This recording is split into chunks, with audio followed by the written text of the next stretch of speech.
Hello and welcome to another Vinny Talks Yanks. I'm your host Vincent LaRose, and today we are going to talk about potential Yankees trade rumors, or potential Yankees trades in that fact, that have come up over the past week or so. And let me tell you, it's some crazy ones. There's probably one out of the three I'm going to talk about that I think is actually realistic, that the Yankees could actually pull off. The other two are just kind of being talked about because of reports about teams might be trading them. But anyways, let's get right into it. So the first trade that has been talked about, the one I think is most realistic to happen for the New York Yankees, is Freddy Peralta, starting pitcher for the Milwaukee Brewers. So the Brewers have announced that they are going to be willing to hear trade talks and trade offers for Freddy Peralta. He's going into the final year of his contract. He's set to make $8 million in 2026, so not too big of a contract to take on. It's only one season, of course, so he will be a rental. After the Brewers lost not the World Series, after the Brewers got honestly embarrassed in the NLCS, being swept by the Dodgers, they're going to likely trade Freddy Peralta. Brewers are not a team that really signs a lot of guys. They're a team that really just wins when they have the right guys at the right time. Hence why they've never won a World Series. But it's going to be an interesting offseason with him in trade talks, because Freddy Peralta is an ace-like pitcher. They have him a very team-friendly deal, and they still can be very good next season. So it kind of surprised me when it came out, but it also kind of made sense. The Brewers kind of operate like the Athletics and the Rays, where if they're not going to get anything for the guy, they know they're not going to sign him. They're going to just trade and get people back for him. Exactly what they did with Devin Williams for when they got Caleb Durbin, and they threw Nestor Cortez in that deal. But like I said, this Freddy Peralta trade is the one I see more likely happening than the other two I'm going to talk about. Freddy Peralta would fit great in this rotation. It's kind of crazy to say he'd probably be the 3 in the rotation. Obviously, to start the season, we're down Cole and Rodon. Cole fighting back from Tommy John surgery, and Rodon fighting back from his surgery to remove his bone spur. So he'd go right in there. That would likely kick Warren out of the rotation, as you would have Fried, Peralta, Heel, Schlittler, maybe Warren. Warren would technically be the 5 in that case until Cole and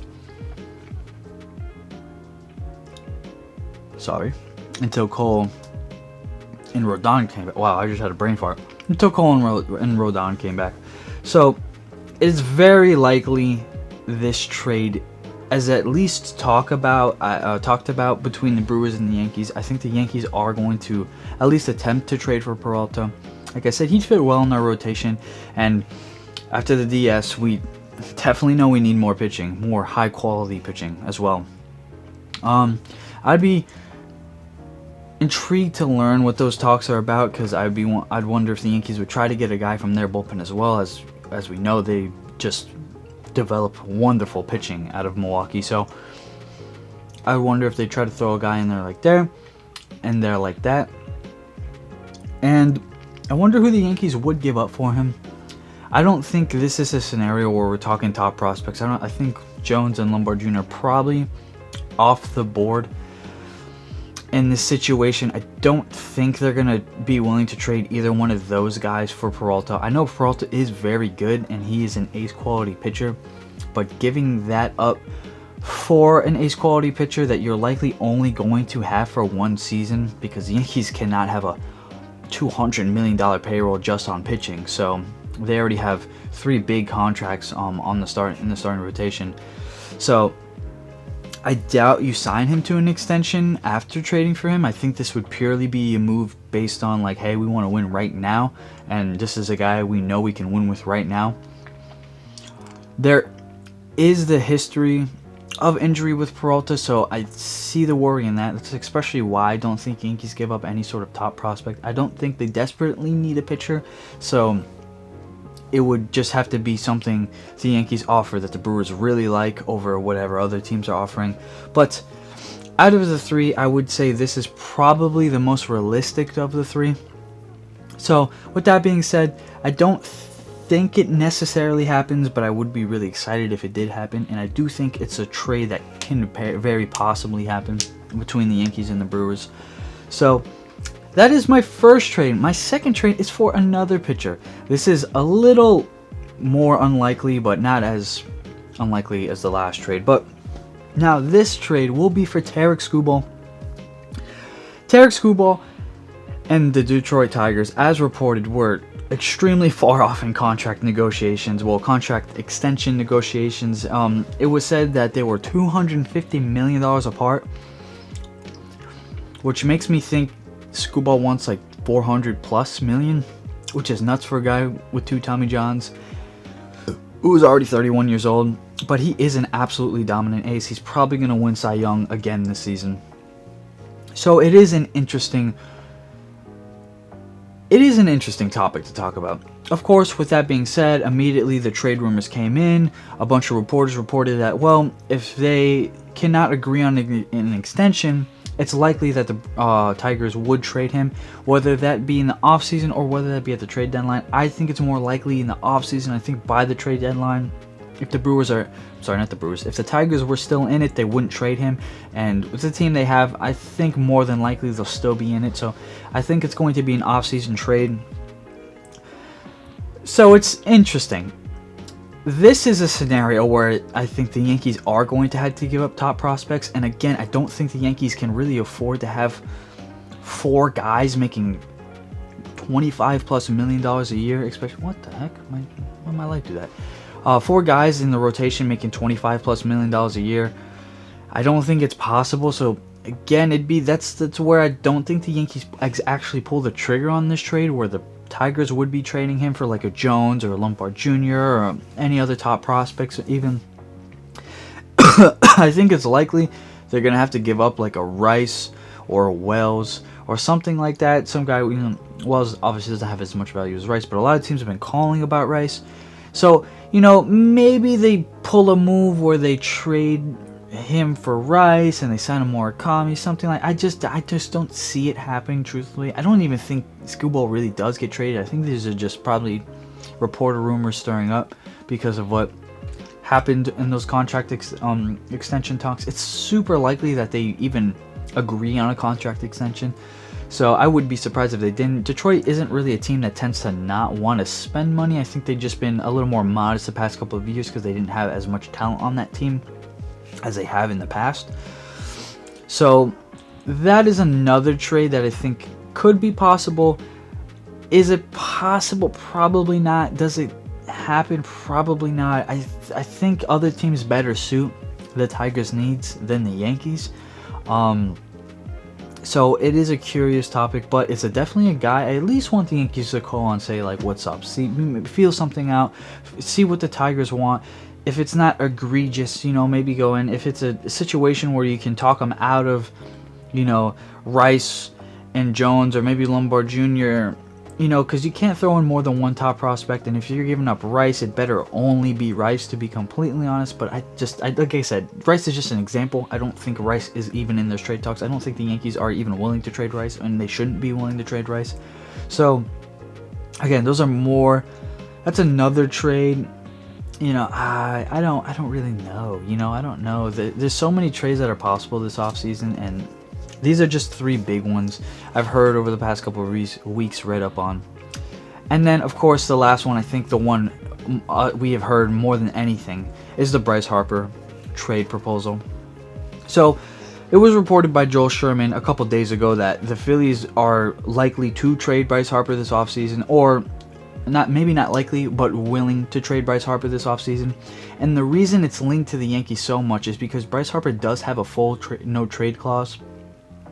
And it's very unlikely he'd agree to any trade besides the Yankees, because the Yankees are his childhood team. He grew up a lifelong Yankees fan. He grew up watching the Yankees. He loved the Yankees. It seems to be a common trend with guys Yankees try to get. But he grew up a Yankee fan, and it's probably the only team he'd be willing, maybe outside maybe the Dodgers or something like that, but from what I've read up on, from what I've seen, it seems like that the Yankees are the only team Bryce would really be willing to be traded to. This is, he has all say. It's just like the Giancarlo Stanton trade, where he basically gave him two options. He said, "You send me to the Dodgers, or you send me to the Yankees. I'm waiving my no trade clause if it's anybody else." I mean, even last year, Nolan Arenado's a good example. He waived his no trade clause when he was traded to the Houston Astros, but he didn't want to go, so he waived his no trade clause. So it's interesting. I don't think the Yankees even have enough to give up for Bryce Harper. You could say whatever you want about Bryce Harper. Here's the thing about Bryce Harper. He's only making a little over $25 million a year, so it actually really would fit into the Yankees' offseason budget. I think if you sign Harper, you're completely out on Tucker. If you sign Harper, maybe you re-sign Bellinger, and then trade away Rice or something like that. Because it wouldn't surprise me if they were willing to give up Rice for Harper. Then, because at that point you have no room for Rice unless you want to give up Wells and a couple prospects for Harper and really just stick Rice behind the plate or give him that DH spots. When Stanton and Judge aren't in it, because as we know, Stanton is going to get his yearly injury, so you can throw Harper in that spot. But it's a rough fit for the Yankees right now. I mean, nothing is a rough fit for Bryce Harper. Bryce Harper makes any team better. But with as many lefties as there are on the Yankees, it just the lineup balance, which is really going to be off, and you're really going to have to sign a right-handed catcher if that does happen. It's exactly why I don't want Murakami, because it's just another left-handed power bat who strikes out a lot. That's not the case with Bryce Harper, though. Bryce Harper is still an absolute elite baseball player. And look, I love Rice. I would trade Rice for Harper in an absolute heartbeat. I think Harper not only is a better player, offensively he's way better, defensively he's way better, and it's just more experience. A guy who's played in the World Series, a guy who's played deep in the postseason for the Nationals and the Phillies. I don't see why you wouldn't pull that trigger there. If you're the Yankees, obviously for the Phillies, it's probably going to take more than Ben Rice, and I really don't think the Phillies trade him. I know the Phillies are reported to more than likely trade or DFA Nick Castellanos with his poor play this season. I know they're really trying to move off Bohm. I know it's not a guarantee that they re-sign Schwarber.